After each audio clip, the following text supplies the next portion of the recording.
Okay, so today we're going to look at the final Ian Smith story, which is called The Telegram. Um, okay, he obviously has more stories in this in his catalog, but I just mean this will be the final one that we look at together. Um, okay, so basically, the story of The Telegram is it's about the wartime. Okay, so wartime. I'm not exactly sure which war it is. I think it's either World War One or World War Two. It's one of the big ones. Okay, one of the big wars. One or two, yeah, one or two. I'm not sure exactly which one it is. Um, in any case, basically, it's set in that time. Okay, it's set in that time, and story, the story essentially covers two women that are in a village. Okay, and the idea of the telegram is they're waiting for news about their sons who are at war. Okay, and the idea of the telegram is the old form of messaging. So before we had email, before we had, any modern technology, um, if you wanted to send a message, okay, in a far place, either you could write a letter, which would take a very long time, or you could send a telegram, which is sort of like a text message, with a lot more steps. Think of it like that, okay? It's like a text message that you send by going to the post office, and then it gets texted to wherever you think of it like that. In any case, In any case, what they're waiting for, okay, is news about their sons who are at war, and the telegram was the way that they'd find out whether their son had been killed or not. Yeah, so the person who brings the telegram to the village brings with him news of who has died in the war and who is, which would tell you like, okay, if you don't get the message, then okay, thankfully, your son's still alive, your brother's alive. But if the person comes and steps, and he comes to your house, then he's bringing news that your son or brother or family member, whatever, they're dead. Okay, so the telegram is a message of death. Okay, so that's the context. Okay, so now let's look at the text. So it says, okay,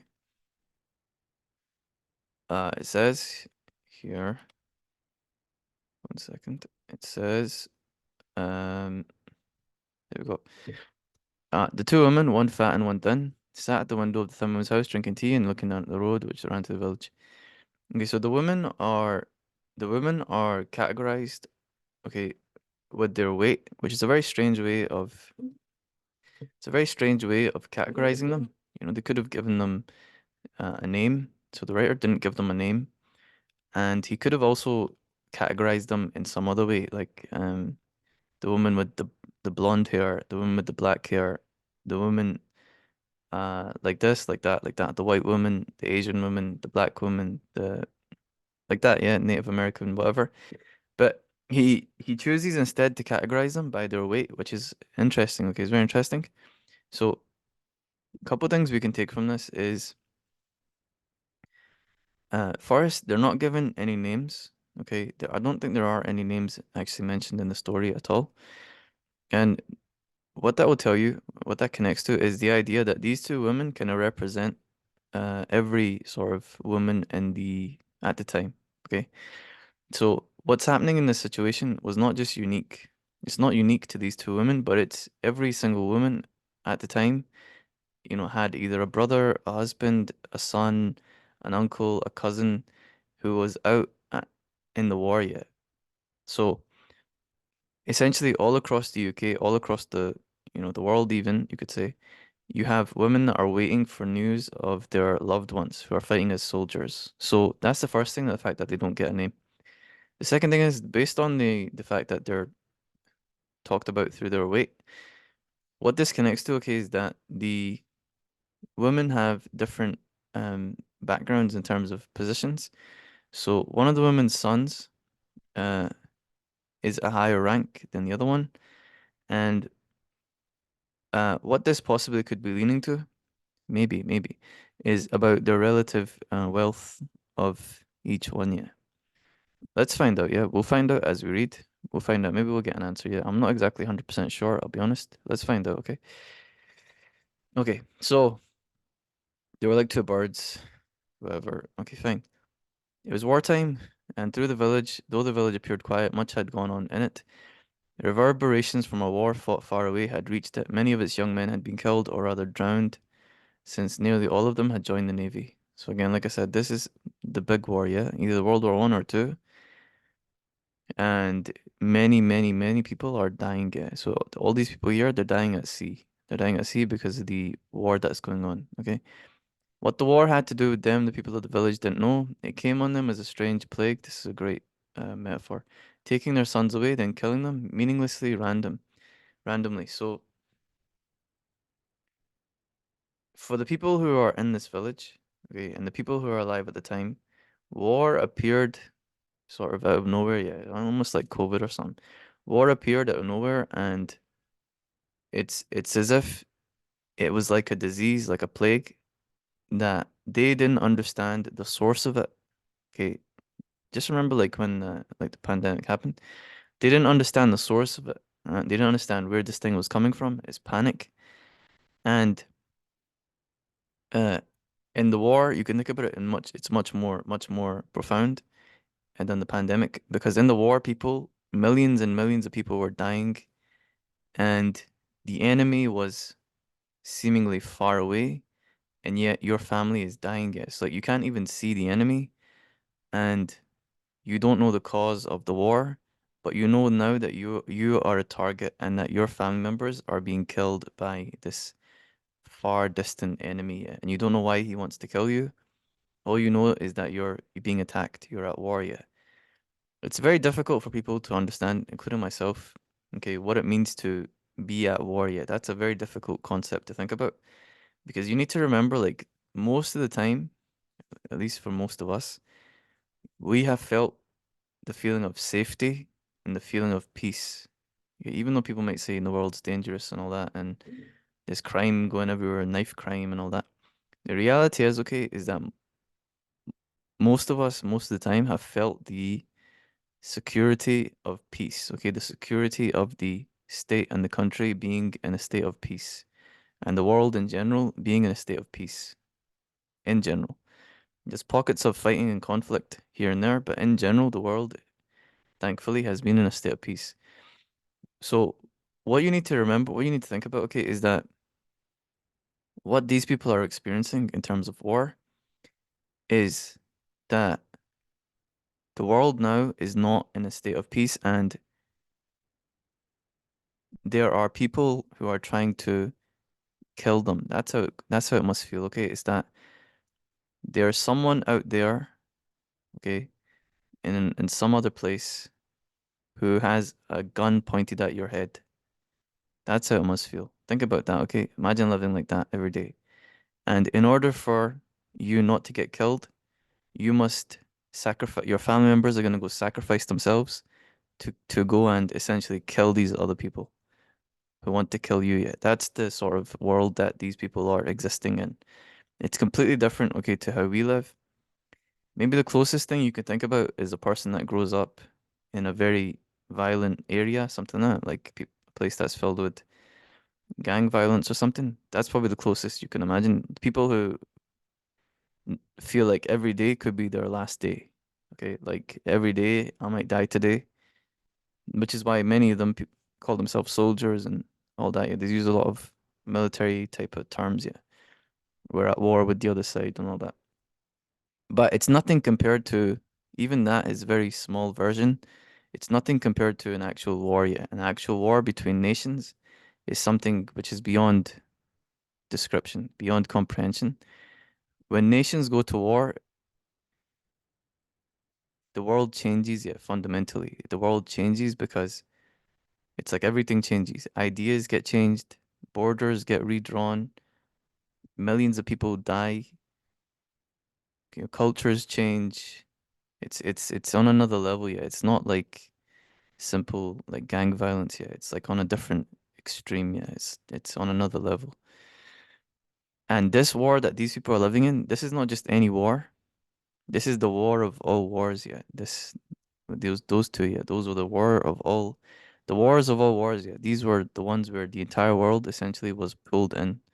Normally when war happened, at least classically speaking, historically speaking, War would generally be in certain regions, yeah, regional.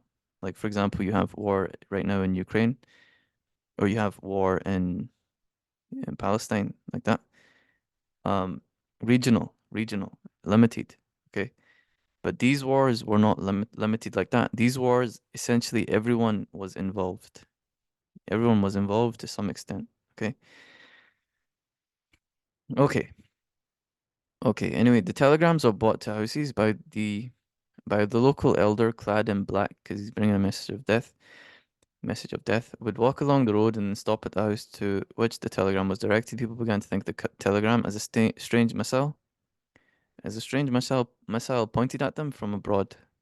From abroad. Again, like I said, people who have targets on them and on their family members. They did not know what to associate with it, certainly not with God, but it was a weapon of some kind. It picked the door, entered it, and left desolation like any other weapon.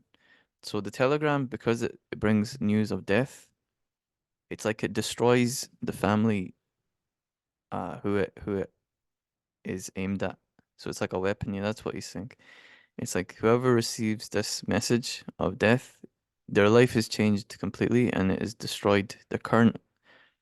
Their current life is destroyed completely, and they will have to now sort of figure things out, rebuild, and um try and move on from the death. But essentially, their life is changed forever. Now, one thing I want to pick up on, one thing I want to pick up on is this. Okay, so one thing I want to pick up on is this idea of God, and um, it's an interesting thing that basically one of the main one of the main things that happen when tragedy occurs, okay, when someone goes through an extremely difficult time, and war is probably the most extreme, most difficult thing that a person can go through. Yes, because every essentially every bad thing that can happen to you happens in war. Yes. So in any case, um, w- when people experience tragedy, one of the first things that happens is they start to question their ideas of faith and God, and their ideas about how what they believe in. They question their religion, they question their ideas of right and wrong, good and bad. Um, and so what's beginning to happen here, okay, is that people at this time, and it's understandable, people at this time began to question their ideas about God and classic, like religion, yeah, classic faith, because it's similar to when people say, for example, someone is dying in your family, and then you pray for that person to be saved, and they're not saved, as in they die from the disease. It's like that, but on a major scale, yeah. It's like your family member is out fighting, and you're praying that they don't get killed, and then they do get killed. What it does is it has a major impact on how you think about God and how you think about, reality.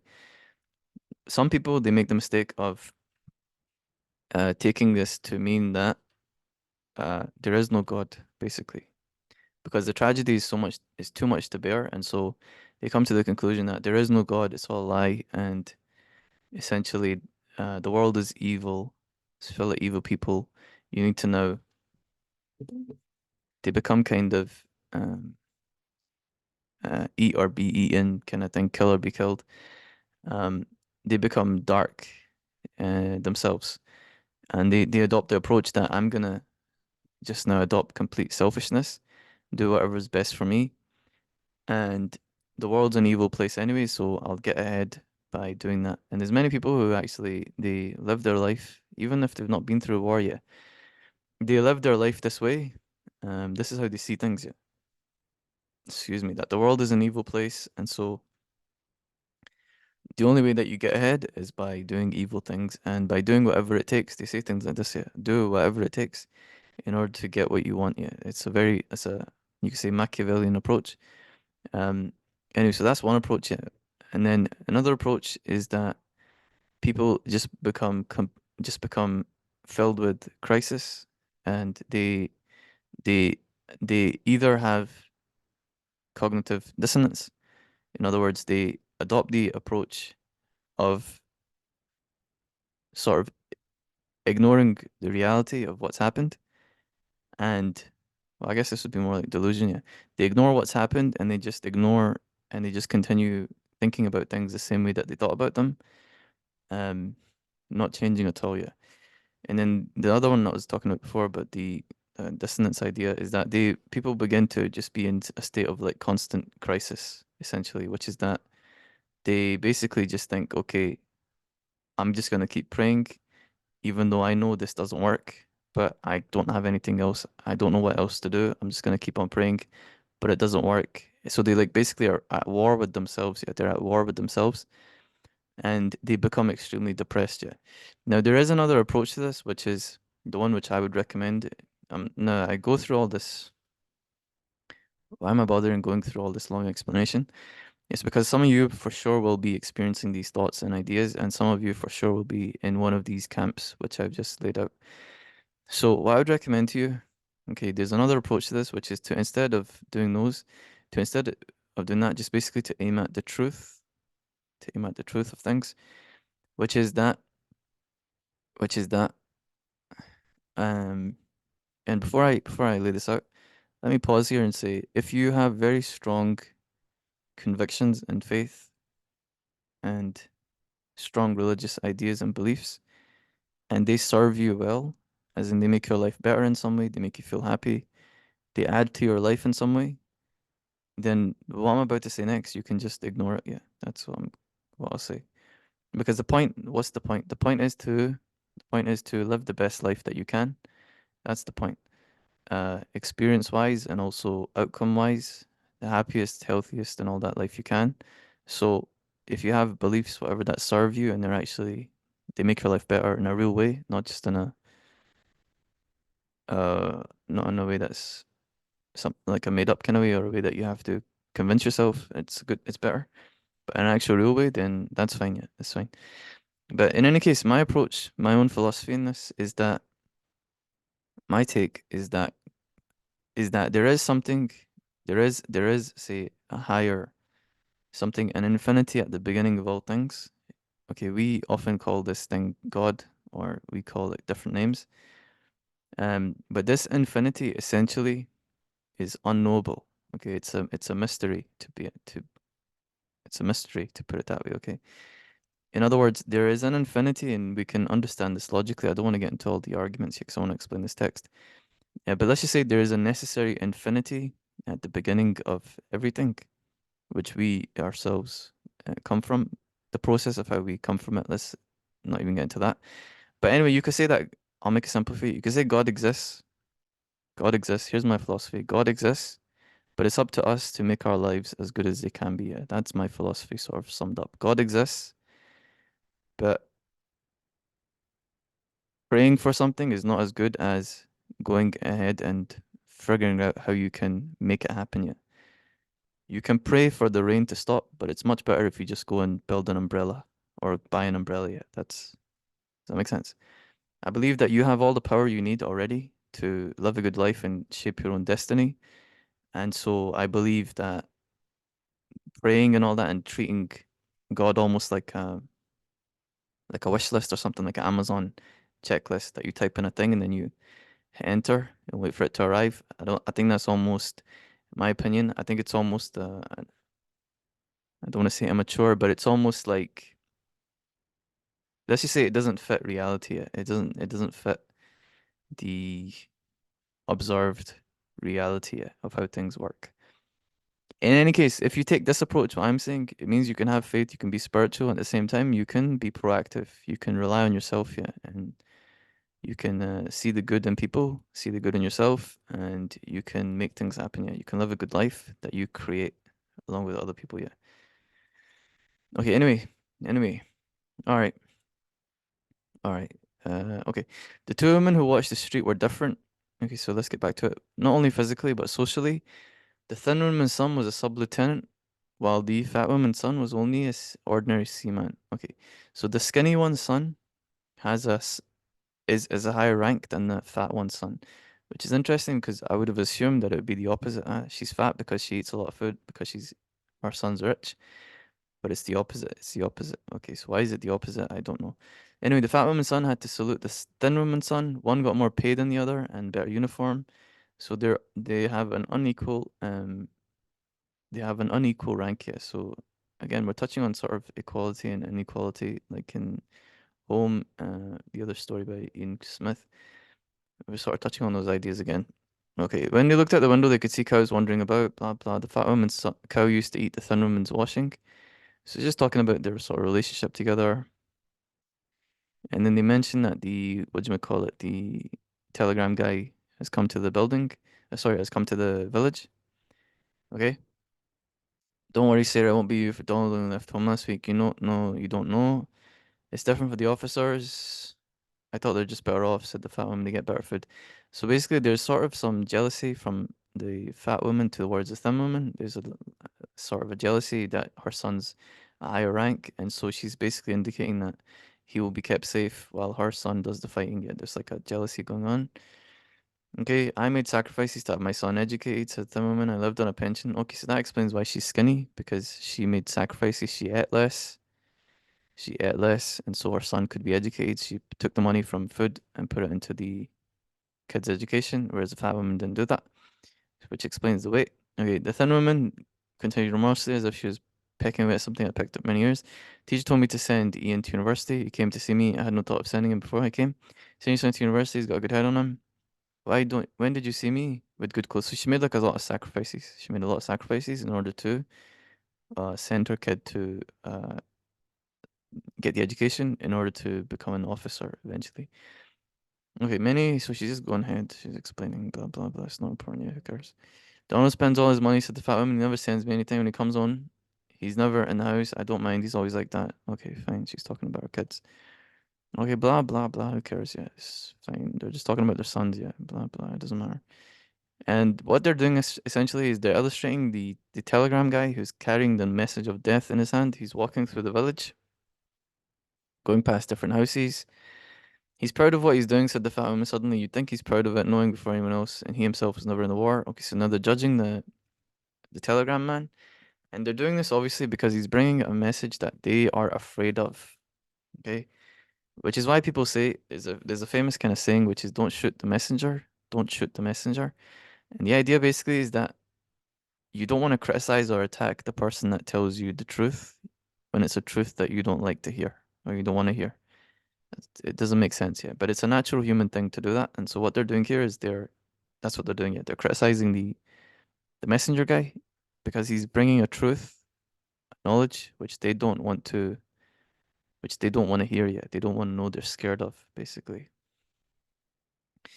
He was a stiff, quiet man who kept himself to himself. He didn't mix with other people, carried the Bible into the pulpit for the minister. So he's like probably a good guy, just quiet guy. Um, but they're judging him because the message, the knowledge that he's bringing of death. Her son couldn't drown there for no reason. She couldn't understand. So this is the exactly what I was talking about before. Her son couldn't drown out there for no reason. She never had seen. So she's now trying to rationalize what's going on. Okay.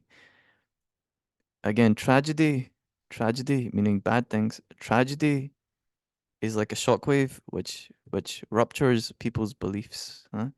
Tragedy is like a shockwave which shakes and ruptures people's belief systems. It's like you have a way of seeing the world. Okay, this especially happens when you're younger, when you're like a kid. You have a way of seeing the world, and then you bump into something tragic happens to you. You see something which changes you. Okay, it shakes up your belief systems, how you see the world, how you see life. It's like an explosion, yeah, like a bomb. And if a person is, like I said, is shattered by it, you know, they fall to pieces psychologically, emotionally, in every way. They fall to physically, often they fall to pieces into depression and all that. And then slowly, they have to piece themselves back together again. I'd say the reason people go to therapy a lot of time is because the process of overcoming tragedy and overcoming, you know, darkness is difficult to do. And so a lot of people, they need help to do it, which is nothing wrong with that. Yet. If you need it, it's good to get. So what's happening here with this woman is she's saying God couldn't do that to people. It was impossible. God was kinder than that. God helped you in your sore trouble. She's essentially illustrating here the classic way of looking, and maybe I shouldn't say classic. because uh, there's many classic traditions which don't look at faith in God in this simplistic kind of way. Let's just say the let's just say this is a very common way of looking at God and faith and stuff. Yeah, let's say it like that. So a very common way, maybe the most common way of looking at God and faith, is like God is almost like a parent or something, a father in the sky, which is in the Christian faith, he's called father. But even in many other religions, Islam and all that, to many people, again, I don't say it's the official way because I don't believe there is any official way yet. It's like, oh, pe many people think this way, and then it becomes like a mainstream and like that. Yeah. In any case, a very common way of thinking about God and faith and stuff is like this. Yeah, like a celestial parent. Yeah, like a celestial dad in the sky. Yeah. And even he's even drawn like that, yeah. Like in the painting of Michelangelo and Adam, you see he's like an old man with a big beard and stuff, yeah. So God was kinder than that. God helped you in your sore trouble. She began to mutter a prayer over and over. She said it quickly, like Catholics, "Oh God, save my son, save my son, save my son." So what she's doing is she's wrestling and struggling with her initial her foundational concepts of God, faith, spirituality, and reality, and she's trying to balance them out with what she sees in front of her. Okay, and the knowledge that she's getting hit by, the reality which is punching her in the face. She is now trying to make her belief system match it, fit with it. She's trying to see, where do I put the pieces of my belief system? How do I make them match this reality? This is what happened essentially across the world when Darwin wrote his book on evolution. It's like the world got shattered, okay, and people had to try and think, how do I make the things which I've been believing, how do I make them mesh and fit with this new reality, which is sitting here and just, it's not going away yet. So many people, like I said, lost their faith. Many people, you know, they jump to the other sort of extreme, which is that, it's not just maybe atheism or agnosticism, but it's like nihilism. Yeah, they jump to the other extreme. The world is meaningless, life is pointless, people are evil. They jump to that extreme. And so, like I said, uh, she's sort of going through that. Okay, she's sort of going through that, and she's trying to think about how to understand reality. Again, like I said to you, there is a way to understand this. Okay, there is a way to have sort of a philosophy where you can believe in infinity and divinity and God, if you want to say God, while at the same time not lying to yourself about the nature of reality. And that is again that God exists, fine, but it's up to you, okay, to create your life, and there are no magic spells or something, yeah? It's up to us to create a good world. It's up to us to treat each other wonderfully, okay? Because we can see the divinity in each other. We can see that you're human like I'm human. You have something infinite about you like I do. And most people know this and most people act this way. Okay? Most people naturally are nice to each other. Most people are that way. Which is why when something bad happens, my proof for most people not being evil, because sometimes people think, no, people are bad, yeah. My proof against that is that when something bad happens, the world stops, yeah, and people pay attention to it and are shocked by it, yeah. The war in Gaza, yeah. Why do we care if a kid dies? Why is the world on? Why does Twitter go on fire? When there's like a video of a kid being shot. Why? Because that's not the norm yet. That's not normal. It's out of the ordinary. If it was the norm, if people in general were evil, then this would be the norm yet. It wouldn't be out of the ordinary. It would be normal. We wouldn't care yet. We would be surprised if something good happened. But it's not that way. We're surprised when something evil happens. In any case, what I'm trying to say is there's a positive way of looking at this, which means you don't have to lie to yourself. Okay, that you can say some magic words and then your life will get better. But you have to sort of take the idea, and I'd say it's better, yeah. I prefer to live this way, which is that your life's in your hands. Other people are good in general. There are some that are bad, but most are good. And now you can create the life you want, yeah. You can create the life you want. You're not you're not tied to some destiny which is pre-written for you or something.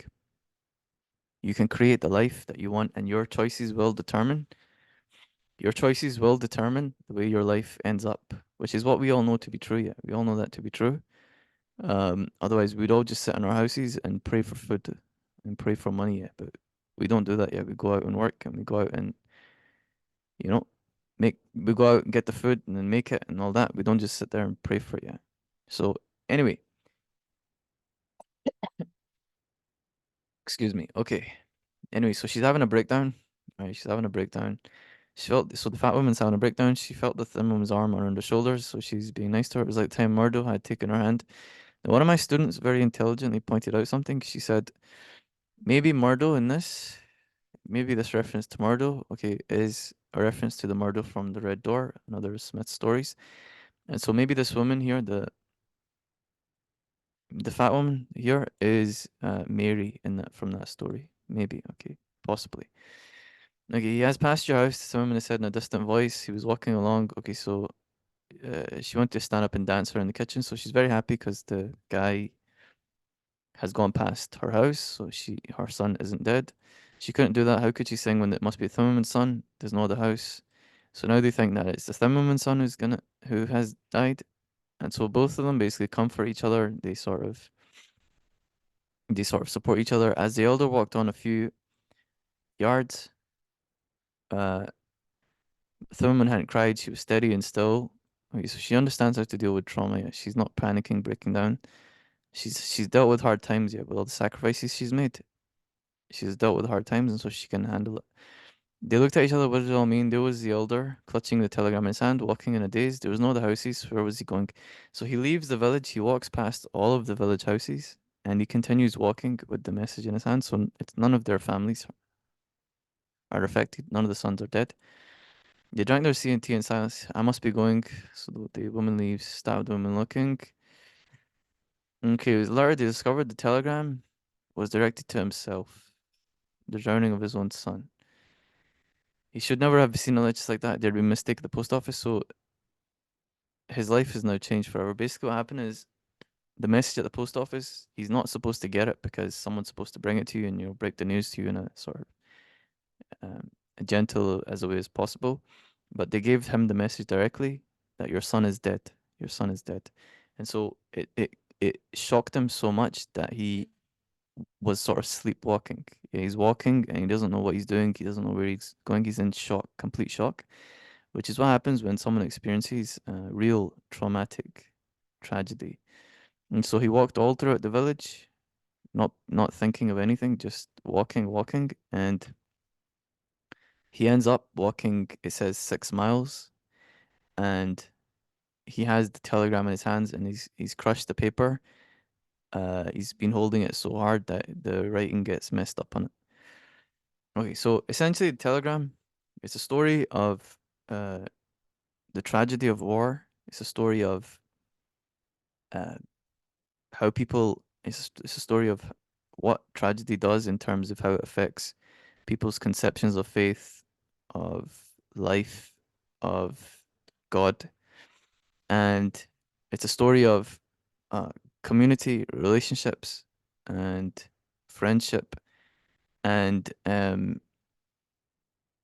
it's a story ultimately you could say of life and death, and the preciousness of life, and how often you could say that maybe we only recognize how valuable life is once we are faced with the reality of dying, yeah, whether for us or for someone we care about. So in any case, it's a good story. Um, if you have any questions, put them below, yeah.